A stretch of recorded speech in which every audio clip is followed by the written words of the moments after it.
In 1972, an album appeared on Elektra from an LA-based hard rock psych band that promptly vanished right afterwards. I am talking about GoodThunder, and from their self-titled album, the track Barking at the Ants.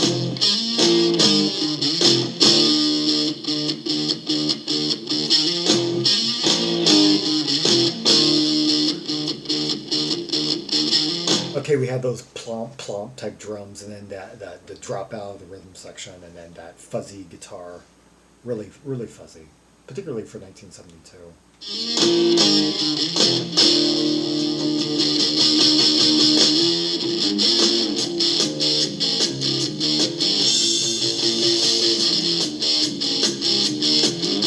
Got a bit of a slide in that.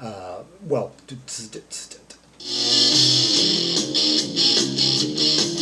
Okay, not really the hi-hat. Just it does have like kind of a slide to it, and it goes through fits and starts.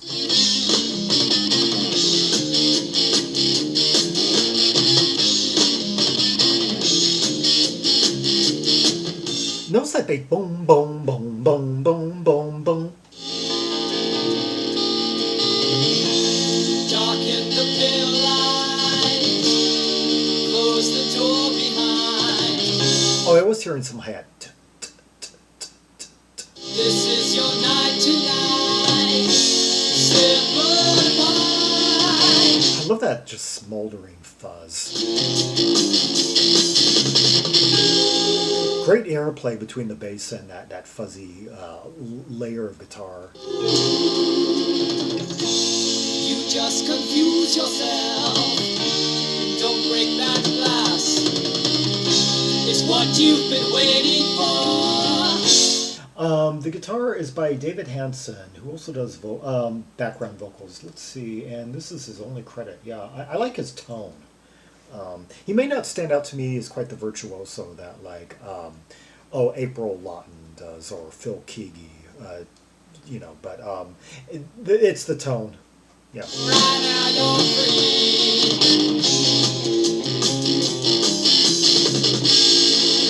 Reminisce the past. The flames growing dark. Okay, now we got some rising organ, yeah, sustain, played by Wayne Cook. And he later turned up in LA Jets. Yeah, that was a band that had Karen Lawrence, who went on to the band 1994. Yeah. But you can't last. It's fast.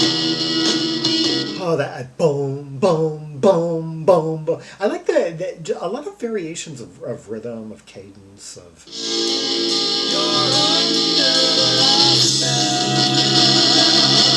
Yeah, so far like a minute and 45 in, it's like how many different variations of like rhythm have we heard? I mean, we have like the sustain, the kind of beatless sustain bars. We've got the kind of tense up parts. We've got the plomp plomp plomp. We've got some that were kind of more kind of like rolling.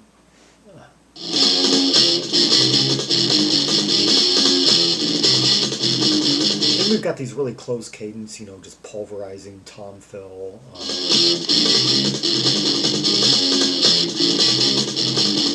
More like a snare fill, more snare roll with like that fuzz.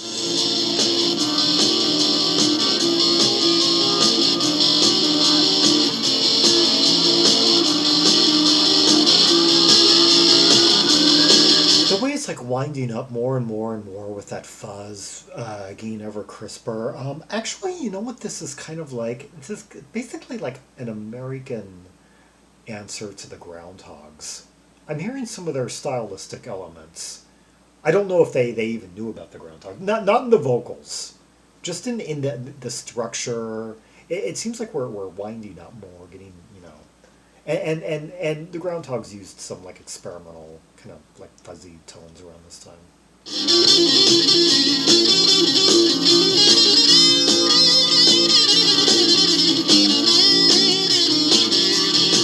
Okay, now a very different section. We've got more of a pure tone going on here, more of a scaly bit from the guitar against bass, organ, and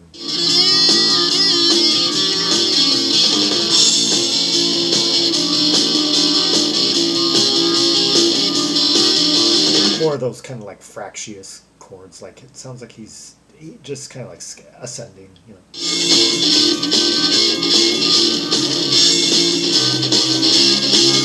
Oh, I love the way that bass line doubled up on that ascent.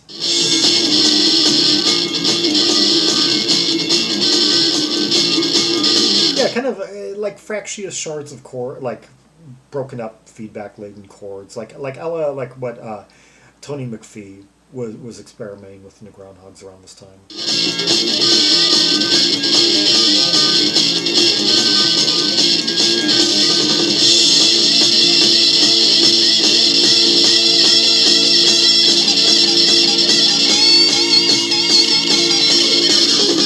And that rising sound, it's getting fuller, swelling up.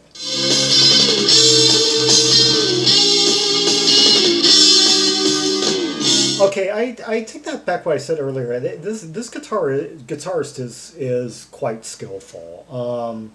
But then again, there were a lot of musicians, you know, around this time were really pressured, were really pushed to play up to the max, to take their instrumentation to its furthest reaches.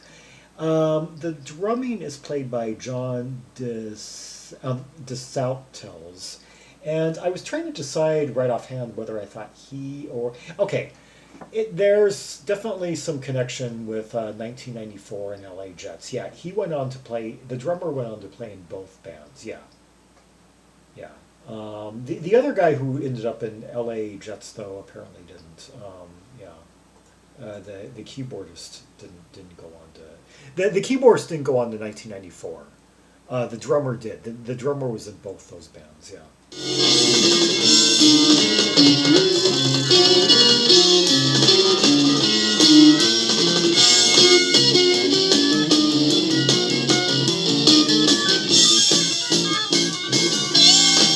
Okay, and now the keyboard gets his turn to really give us some psychedelic, swirly, icy tones.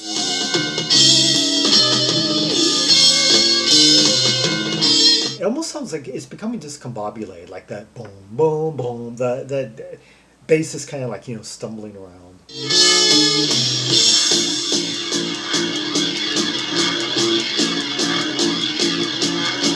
Oh, that jet engine type organ.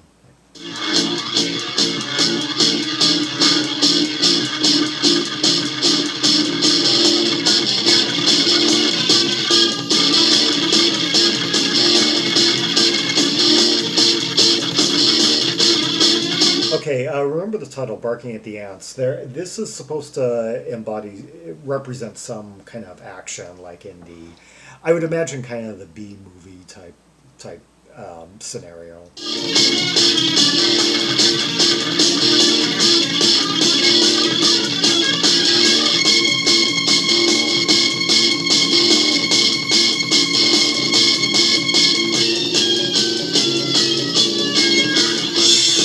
I love those cascading organ sounds. Oh, here I'm just tearing it up.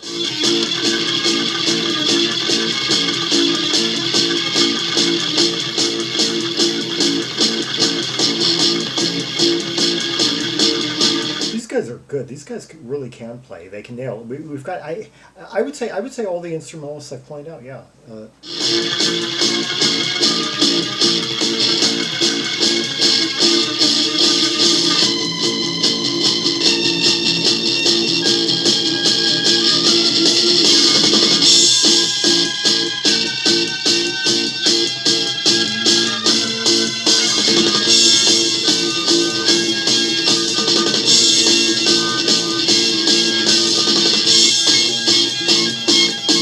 It's no.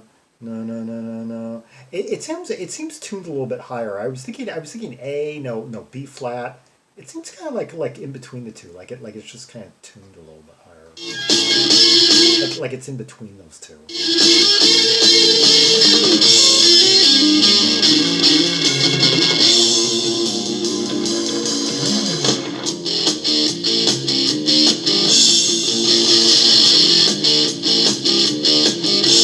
so many variations out of just well, chordal, a basic chordal framework.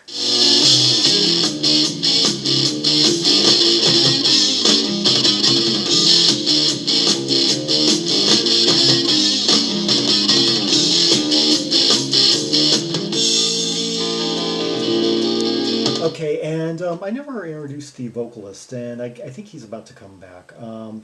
James Cahoon Lindsay. And this is, oh, well, he showed up in LA Jets.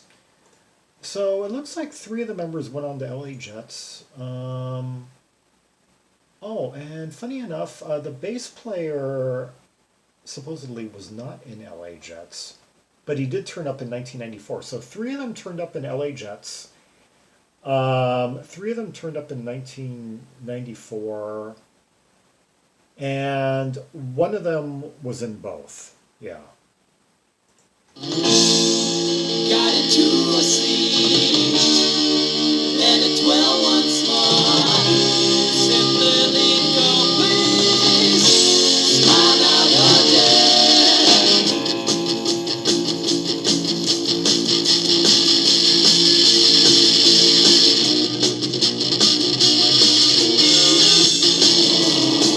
Oh, getting more and more fractious, just tearing up and just.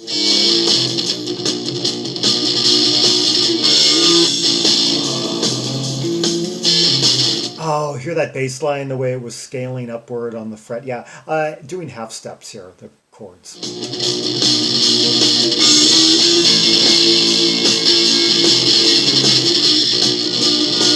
Yeah, B, B flat, B.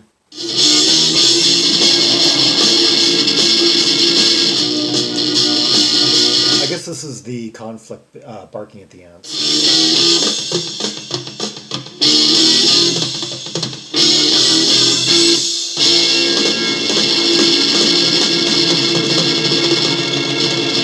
Grand finale.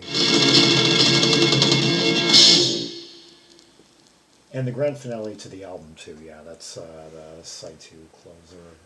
Yeah. Off of the self-titled singular album by GoodThunder, the track Barking at the Ants, released on Elektra in 1972, at a time when I think Elektra was primarily known as the Doors label. And yeah, I've always liked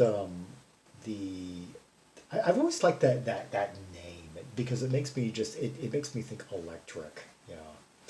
Anyway, yeah, GoodThunder, one of many very talented one album wonders from the American music scene during the early 1970s. Yeah, so many bands that just came out and did one album, like or in some cases two. Yeah. Like, oh, so many come to mind, like Felt, Granicus, Guns and Butter, Ram, McLuhan, yeah. Anyway, for more Rubies and Sapphires from the GoodThunder album, see the directory of albums from 1972, an annotated directory of more than 1,040 titles, so like about 11 pages there, 100 each. Go down, queue up the reds, right click, view in another tab, and it should bring up a video, a YouTube link to an upload of the song in most cases, most of those red titles, and the purples as well. Yeah, explore the great many musical riches of 1972 at your own leisure. Yeah, right. By going to the directory in the linked in the description.